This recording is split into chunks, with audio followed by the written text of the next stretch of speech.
Assalamualaikum warahmatullahi wabarakatuh dan selamat petang. Berjumpa lagi kita pada petang ini dalam sesi pembelajaran Bahasa Melayu tahun 3, masih lagi tema kekeluargaan dalam unit 2 bertajuk Usaha Gigi Datuk. Kita akan melihat cara dan teknik untuk membina ayat dalam bahasa Melayu. Diharapkan semua murid telah bersedia untuk mengikuti sesi pembelajaran pada petang ini.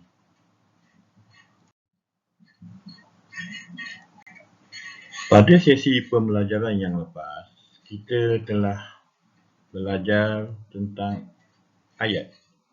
Jadi, apa itu ayat? Kita telah belajar tentang ayat tunggal dan juga ayat majmuk. Cuba murid semua ingat semula tentang ayat tunggal dan ayat majmuk.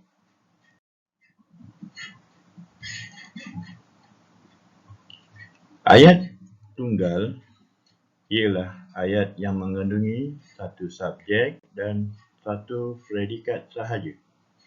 Manakala ayat majmuk mesti mengandungi kata hubung dalam binaan ayat tersebut.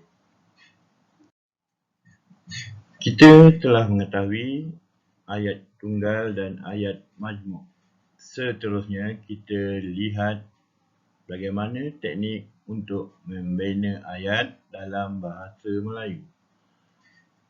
Untuk memudahkan, cikgu bahagikan binaan ayat itu kepada 3 bahagian. Bahagian hadapan subjek, di tengah-tengah kata kerja dan di bahagian akhir keterangan. Untuk membina ayat dalam bahasa Melayu, yang paling mudah kita mencari kata kerja dahulu. Contohnya, membaca. Jadi subjeknya kita gunakan kata nama. Siapa? Siapa yang membaca? Abang membaca. Okey, abang membaca apa? Keterangannya, abang membaca buku cerita. Di mana? Di ruang tamu. Jadi dapatlah kita bina satu ayat yang lengkap. Abang membaca buku cerita di ruang tamu. Di dalam bahagian kata kerja juga, kita boleh menambah perkataan sedang. Ketika perbuatan pada ketika itu. Sedang membaca. Siapa yang sedang membaca? Abang. Abang sedang membaca buku cerita di ruang tamu sambil ketawa. Okey, ada perkataan sambil. Bila ada perkataan sambil, adalah kata hubung. Jadi ayat yang kedua yang kita bina adalah ayat majmuk. Manakala ayat yang pertama yang kita bina tadi adalah ayat tunggal. Okey, seterusnya kita akan melihat beberapa contoh daripada gambar dan kata kerja yang cikgu berikan. Gambar yang pertama berkaitan dengan budak lelaki sedang berjalan. Jadi ayat yang cikgu bina, Razak berjalan kaki menuju ke sekolah.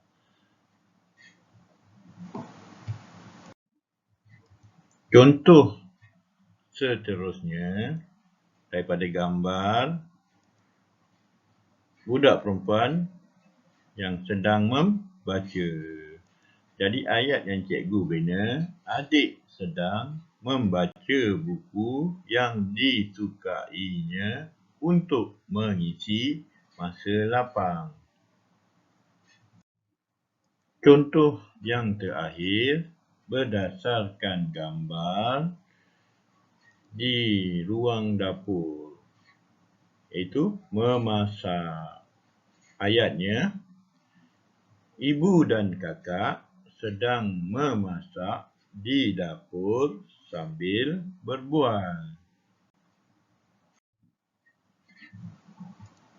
Kita telah pelajari teknik tentang membina ayat dan kamu telah melihat beberapa contoh untuk kita bina ayat berdasarkan gambar dan kata kerja yang telah cikgu berikan. Seterusnya, kita akan melihat buku teks muka surat 9 yang bertajuk Usaha Gigih Datuk. Dalam muka surat 9 itu ada 4 keping gambar dan di setiap keping gambar itu ada frasa kataan yang diberikan. Contohnya, gambar yang pertama menampal iklan. Gambar yang kedua mengambil pesanan. Gambar yang ketiga mengira jumlah. Dan gambar yang keempat menghantar beras. Jadi tugas kamu perlu membina ayat berdasarkan gambar tersebut dan situasi dalam gambar tersebut. Gunakan teknik bina ayat yang telah kita pelajari tadi. Untuk sesi pembelajaran pada petang ini, diharapkan kamu semua dapat menggunakan teknik bina ayat yang betul dalam bahasa Melayu bagi memudahkan kamu untuk membina ayat yang betul mengikut situasi. Sampai di sini saja pembelajaran kita pada petang ini. Semoga kita dapat berjumpa lagi pada sesi pembelajaran yang akan datang. Seperti biasa, jaga kesihatan dan jaga keselamatan diri awak. Rajin-rajinlah belajar dan mengulang kaji. Dan selamat bersekolah bersemuka semula.